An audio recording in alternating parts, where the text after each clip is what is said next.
Hello दोस्तों, स्वागत आप सभी का मेरे यूट्यूब चैनल द संजय में। दोस्तों, इससे पहले वाली वीडियो मैंने पाश्चात्य दर्शन में आपको आदर्शवाद पढ़ा दिया था। आज की वीडियो में हम बात करेंगे प्रकृतिवाद से। प्रकृतिवाद किसे कहते हैं, प्रकृतिवाद इस संसार की सृष्टि के लिए किसको मानता है, जबकि आदर्शवाद में हमने पढ़ा था कि सृष्टि का विकास भगवान के द्वारा हुआ, मन के द्वारा हुआ, आत्मा के द्वारा हुआ, विचार के द्वारा हुआ, यानी वो आध्यात्मिक ज्ञान को मानता था। लेकिन प्रकृतिवाद किसको मानता है, प्रकृति को मानता है। ज्ञान दो प्रकार का होता है दोस्तों, आध्यात्मिक ज्ञान और भौतिक ज्ञान। आध्यात्मिक ज्ञान को आदर्शवाद मानता था, लेकिन भौतिक ज्ञान को प्रकृतिवाद मानता है। तो दोस्तों, वीडियो शुरू करते हैं। अगर आप हमारे चैनल पर नए हैं तो हमारे चैनल को सब्सक्राइब करें और बेल आइकन ऑल को प्रेस करें, जिससे आने वाले वीडियो का नोटिफिकेशन दोस्तों आपको मिलता रहे। दोस्तों, वीडियो शुरू करते हैं। सबसे पहले हम बात करते हैं कि प्रकृतिवाद का जन्म कहाँ पर हुआ था।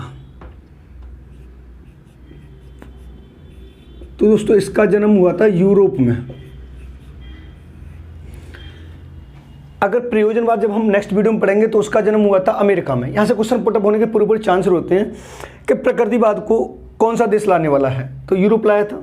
प्रयोजनवाद को कौन सा लेके आया था, अमेरिका लेके आया था। अब बात इसकी करते हैं कि इसकी नींव किसने रखी थी दोस्तों।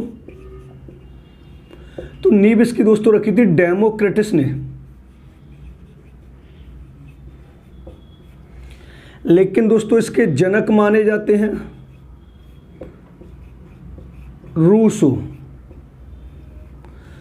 इसके जनक कौन माने जाते हैं दोस्तों, रूसो। अब रूसो के तीन महान कार्य हैं दोस्तों। एक तो उन्होंने बोला था कि निषेधात्मक शिक्षा,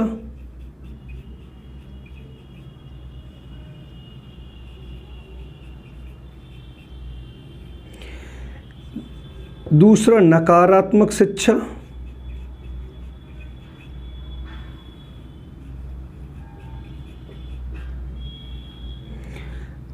तीसरा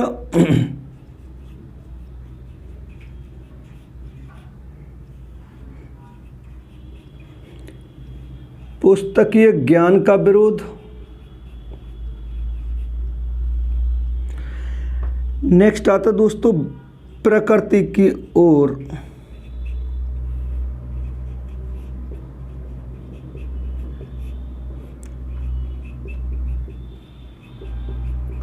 लौटो। यानी ये चार दिए हैं। उसके बाद रूसो की एक बुक और है जो है एमिल। यानी अगर दोस्तों ये पूछे कि प्रकृतिवाद का जन्म कहाँ पर हुआ है तो लगाना यूरोप में। अगर ये पूछे प्रकृतिवाद की नींव किसने रखी है तो रखिए डेमोक्रिटस ने। लेकिन अगर प्रकृतिवाद के जनक कौन माने जाते हैं, रूसो। अब रूसो ने क्या बोला था कि निषेधात्मक शिक्षा होनी चाहिए दोस्तों, नकारात्मक शिक्षा पर बल दिया, पुस्तकीय ज्ञान का विरोध किया और प्रकृति की ओर लौटो। उन्होंने ये कहा था कि संसार में जो भी वस्तु बनी है वो किसने बनाई है, प्रकृति ने बनाई है। यानी संसार में जो कुछ भी बनाया गया है वो भगवान ने नहीं बनाया, प्रकृति ने बनाया है। और उन्होंने यही तो कहा था प्रकृति की ओर लौटो। उन्होंने एक पुस्तक है एमिल। अब दूसरा क्वेश्चन ये आता दोस्तों, नोट डाल के आप लिखेंगे इसको।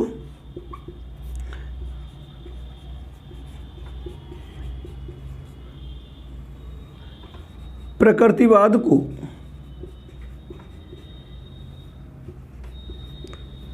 शिक्षा में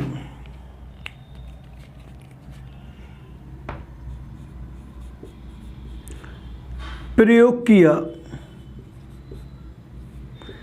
बेकन और कमेनियस ने।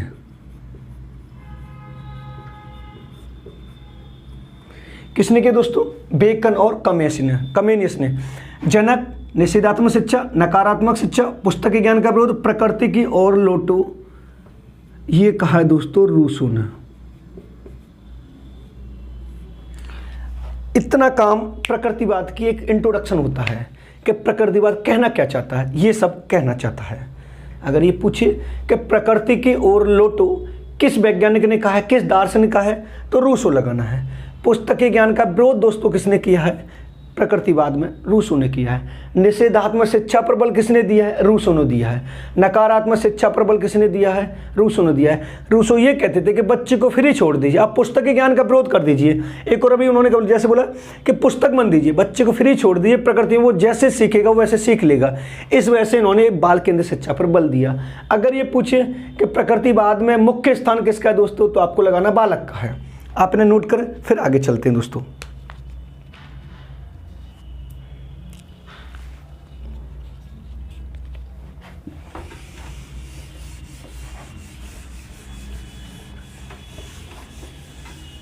देखें दोस्तों आगे,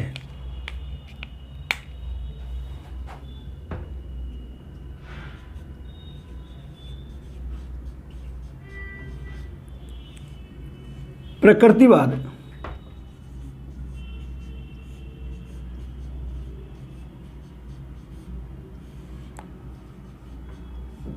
इस संसार का निर्माण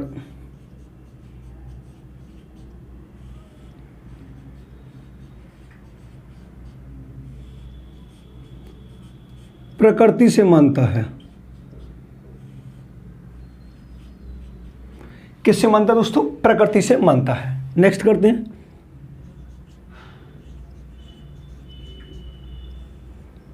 प्रकृतिवाद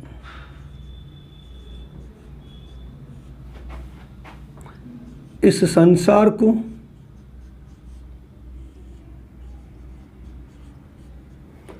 भौतिक संसार मानता है।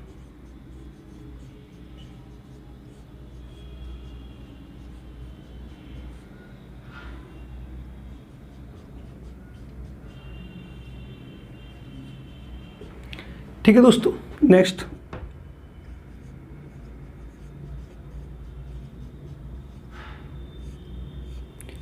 प्रकृतिवाद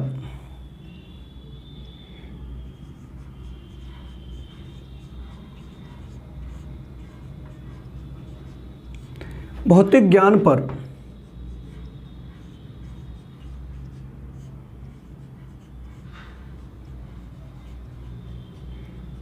बल देता है। नेक्स्ट,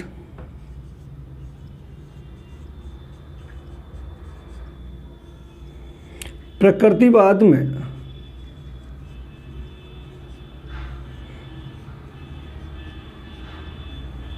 मुख्य स्थान किसका दोस्तों? बालक का है। ठीक है दोस्तों,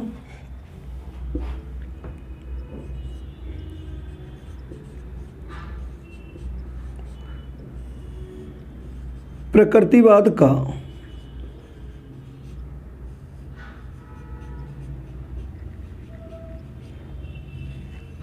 मुख्य योगदान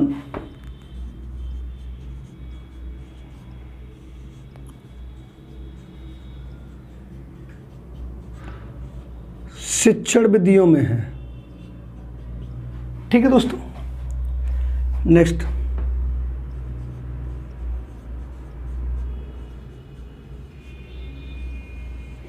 प्रकृतिवाद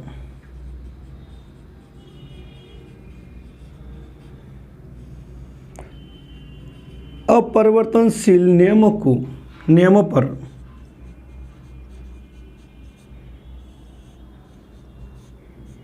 बल देता है।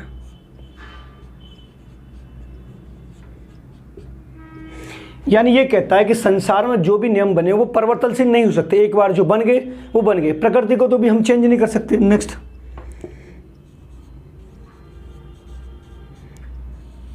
प्रकृतिवाद में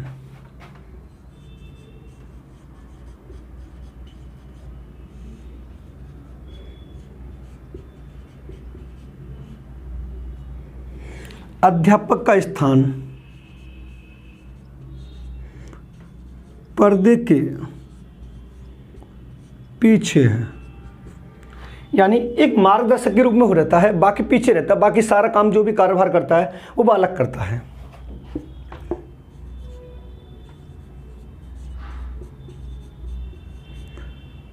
प्रकृतिवाद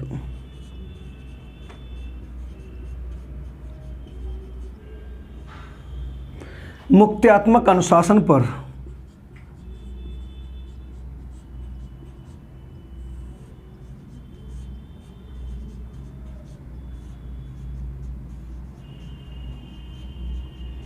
बल देता है।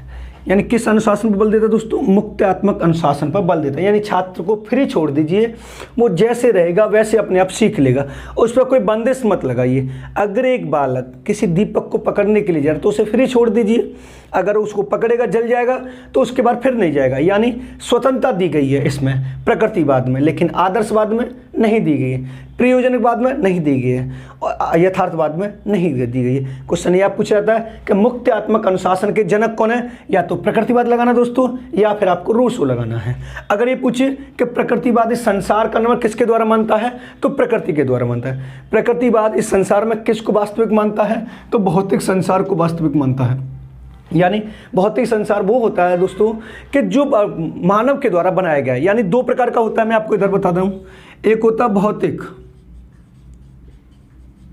एक होता आध्यात्मिक। तो दोस्तों आध्यात्मिक वो कहलाता है जो भगवान ने निर्मित किया है,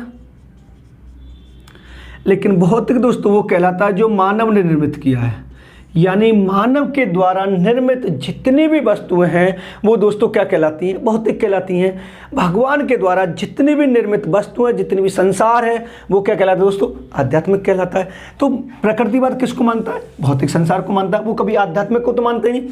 दूसरा, किस ज्ञान पर बल दिया दोस्तों? भौतिक ज्ञान पर बल दिया। यानी मानव अपने अनुसार ही निर्माण करता है उसका और अपने अनुसार ही उसका वो करता है।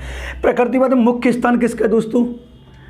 बालक का। लेकिन जबकि आदर्श वाली वीडियो मैंने आपको पढ़ाया था तो अध्यापक का स्थान था, लेकिन यहाँ पर अध्यापक का स्थान के पर्दे के पीछे है।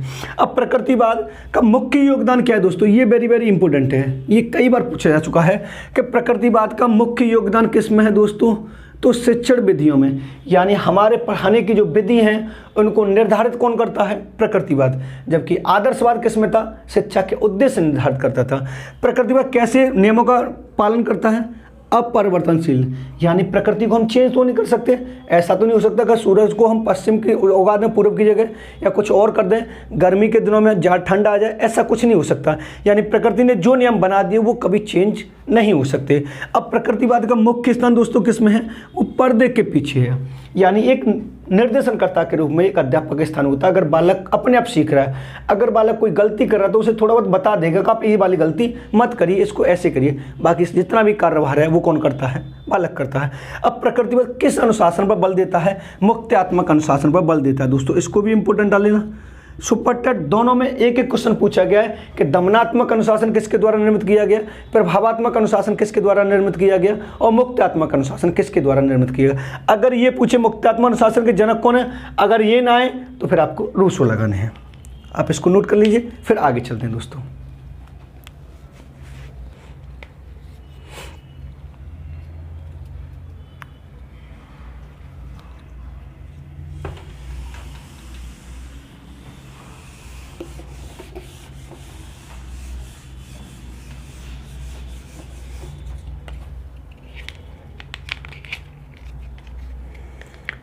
अब आते हैं दोस्तों प्रकृतिवाद के प्रकार।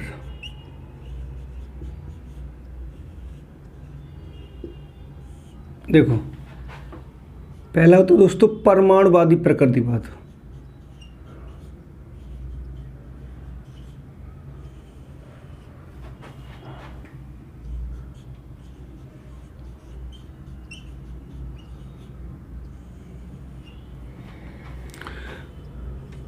दूसरा होता है दोस्तों यांत्रिक प्रकृतिवाद।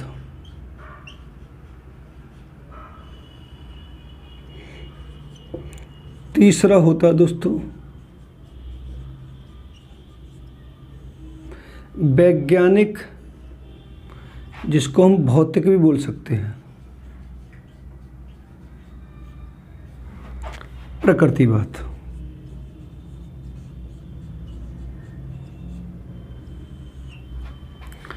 नेक्स्ट आता दोस्तों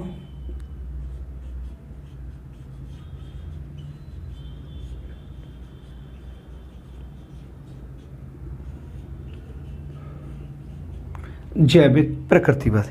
ये प्रकृतिवाद के 4 हैं प्रकार हैं। परमाणुवादी प्रकृतिवाद ये कहता है दोस्तों कि प्रकृतिवाद परमाणुवादी ने ये कहा है कि संसार का निर्माण यानी छोटे छोटे अणुओं से यानी परमाणु उसके मिलने से हुआ है, यानी छोटे छोटे जो कण मिले हैं उनके मिलने से किसका निर्माण हुआ है, प्रकृतिवाद का है। यांत्रिक प्रकृतिवाद ये कहता है कि संसार में विज्ञान से संबंधित जो भी हम कार्य करते हैं, यांत्रिक हुआ जो कुछ भी हुआ वो सब प्रकृतिवाद के बाद हुआ। यांत्रिक जो होता है, जो मैकेनिकल मशीनें जो होती हैं। वैज्ञानिक भौतिक प्रकृतिवाद मैंने आपको दोस्तों अभी बताया कि प्रकृतिवाद संसार में सिर्फ उसी तत्व को मानता है जिसको मानव ने बनाया है, यानी भगवान से संबंधित उसको कोई भी आस्था बात नहीं करता, ये कहा। जैविक प्रकृतिवाद व्यक्ति अपने लिए स्वयं करता है, स्वयं खाता है, स्वयं पीता है, स्वयं इसी में रहता है। रूसो नामक जो मनोवैज्ञानिक था, जो दार्शनिक था, उसको घर से निकाल दिया 7 से 8 वर्ष की अवस्था में। वो कम से कम 12 से 14 साल जंगलों में रहा। तो जंगलों में उसने देखा कि मुझे कोई ना खाना देने के लिए आया, ना कुछ कपड़े पहनने के लिए आया, कोई नहीं देने आया। मुझे जो कुछ भी इसमें दिया वो प्रकृति ने दिया है। खाना भी प्रकृति ने दिया है, कपड़े भी प्रकृति ने दिया है, रहने के लिए घर भी प्रकृति ने दिया है। तो उन्होंने ये कहा था कि संसार में भगवान नाम की कोई चीज़ है नहीं, अगर भगवान नाम की चीज़ कोई होती तो मुझे वो आके बचाती, जबकि मेरा सारा पालन पोषण वो किसने किया है, प्रकृतिवाद ने। तो प्रकृतिवाद किस ज्ञान को मानता है, भौतिक संसार को मानता है। इस वजह से उन्होंने भगवान की आस्था को नहीं रखी। लेकिन जब हम आदर्शवाद पढ़ते हैं तो आदर्शवाद संसार का निर्माण उस भगवान के द्वारा मानता है। लेकिन जब हम आगे नेक्स्ट वीडियो में यथार्थवाद पढ़ेंगे तो वो सारा संसार वो विज्ञान पे मानता है। लेकिन उससे नेक्स्ट वीडियो में हम प्रयोजनवाद पे पढ़ेंगे तो वो सारा कारोबार क्रिया के द्वारा मानता है, समाज के द्वारा मानता है। ठीक है दोस्तों, आगे चलते हैं।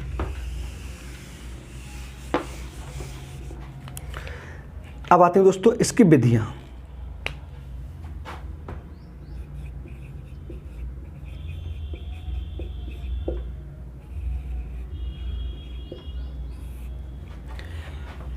इसकी विधि पहली दोस्तों ह्यूरिस्टिक विधि।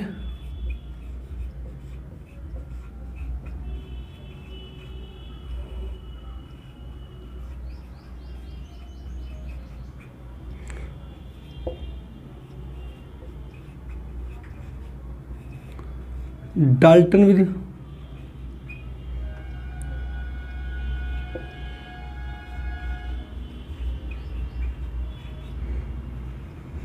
निरीक्षण विधि।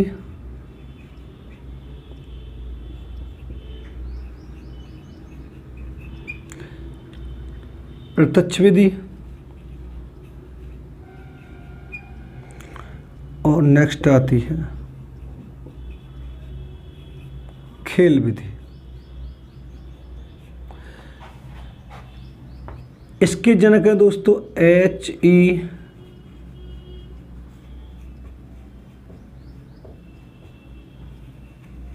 आर्मस्ट्रॉन्ग। इसके जनक है हेनरी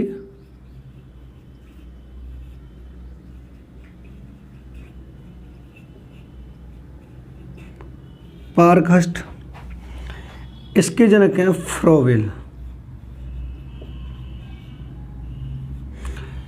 यानी विधि तो बहुत सारी हैं, लेकिन प्रकृतिवाद इन 5 विधियों को अपने दर्शन में प्रयोग करता है। ह्यूरिस्टिक विधि, डाल्टन विधि, निरीक्षण विधि, प्रत्यक्ष विधि, खेल विधि। यानी इसको दूसरा नाम इसका खोज विधि भी है। इसका दूसरा नाम हम खोज विधि भी रख सकते हैं। इसका एक और नाम शोध विधि भी है।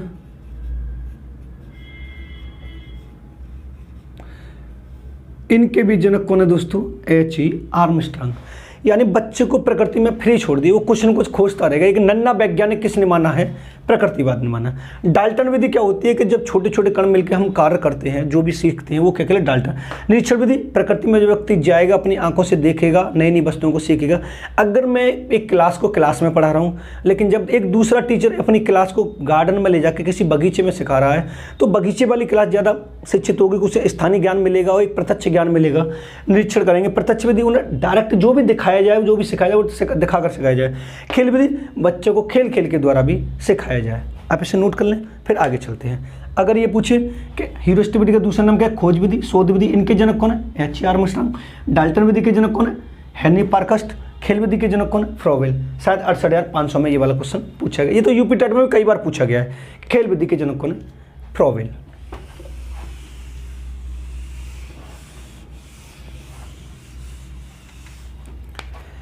देखो दोस्तों, नेक्स्ट चलते हैं नोट डाल के। पहला,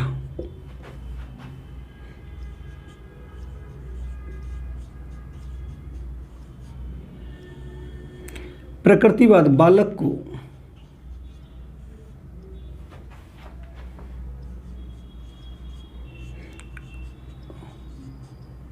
एक नन्हा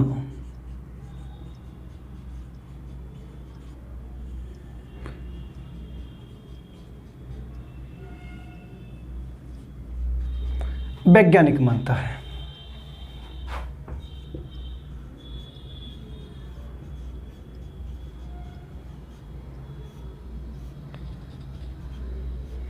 प्रकृतिवाद में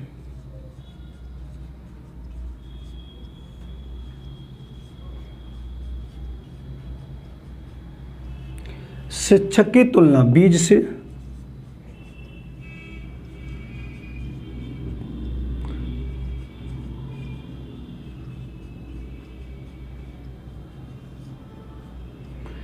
पेस्टोलॉजी ने की है। यानी शिक्षक की तुलना बीज से किसने की है? पेस्टोलॉजी ने।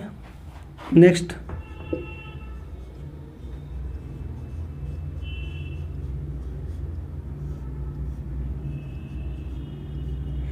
प्रकृतिवाद में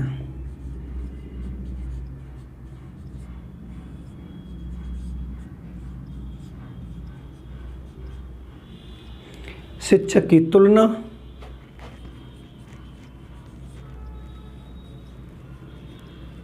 माली से फ्रोवेल ने की है। अगर ये पूछे कि शिक्षक की तुलना बीज से किसने की है, तो पेस्टोलॉजी ने की है। शिक्षक की तुलना माली से किसने की है, तो फ्रोवेल ने की है।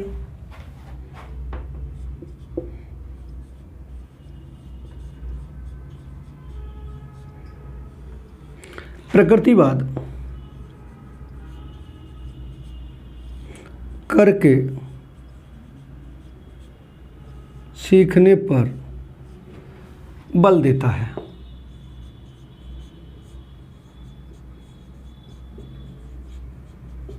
ठीक है दोस्तों। नेक्स्ट,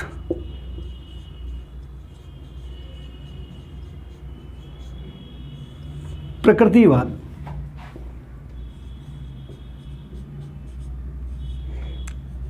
छात्रों की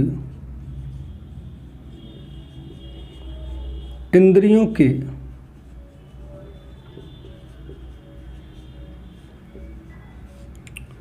प्रशिक्षण पर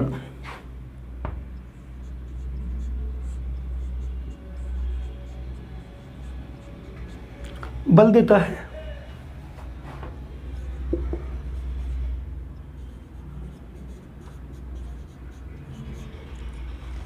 प्रकृतिवाद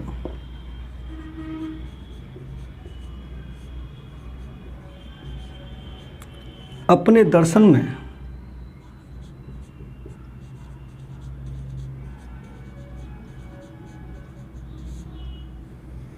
विवेकवादी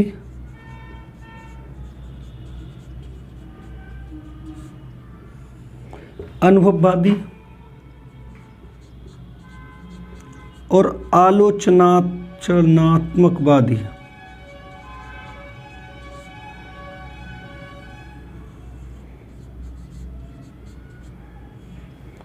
तीनों को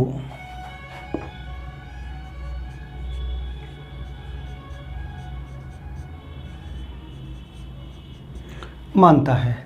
यानी विवेकवादी, अनुभववादी और आलोचनात्मकवादी तीनों व्यक्तियों को मानता है। प्रकृतिवाद ने बालक को क्या माना है? एक नन्हा वैज्ञानिक माना है। प्रकृतिवाद में शिक्षक की तुलना बीज से किसने की है? पेस्टोलॉजी ने की है।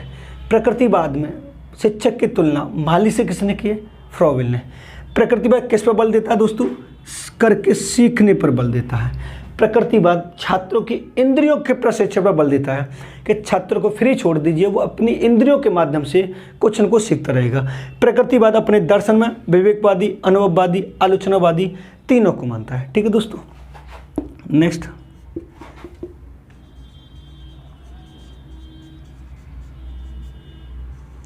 प्रकृतिवाद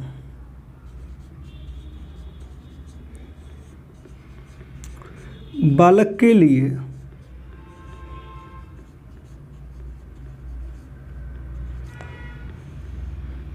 पुस्तकीय ज्ञान का विरोध करता है।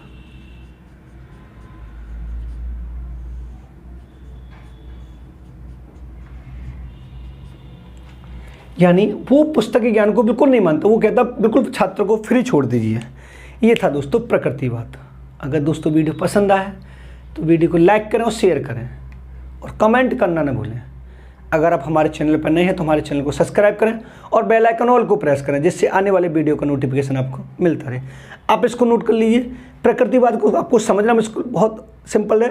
सबसे ज़्यादा किसको मानता है? प्रकृति को मानता है, बालक को मानता है, अपरिवर्तनशील नियमों को मानता है और भौतिक ज्ञान को मानता है। मतलब इसमें भगवान का कोई रोल नहीं होता। ये है दोस्तों, आप इसको नोट कर लीजिए। धन्यवाद।